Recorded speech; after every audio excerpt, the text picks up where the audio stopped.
Now, the feds have absolutely no authority to run these programs they're running today.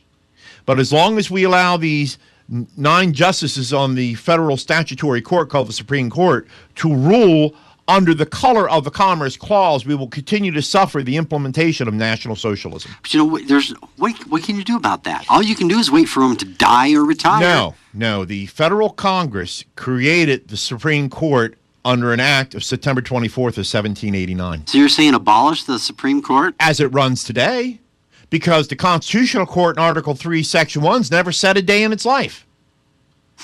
Because if Congress creates you, Congress controls you.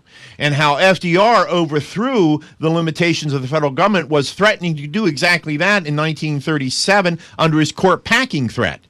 He told the 9 old men who were ruling against his New Deal program, the Supreme Court, he said, fine, you won't rule in my favor. I'll just get legislation driven through Congress, ran through legislation like they do under the Obama administration, which they were doing under the FDR administration, and I will increase the seats to 16.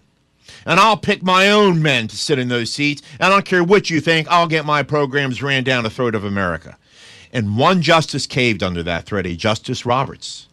Instead of voting against the unconstitutionality of the law, they started coming up with these legal fictions to justify the overreach of the federal government under the Commerce Clause, which allowed the federal government to reach inside the states. And to get inside the states, they also needed a compliant state polity to pass concurrent state law.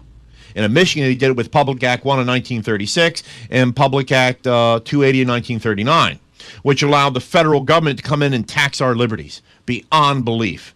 And this funds this program. They don't need the money. They want control.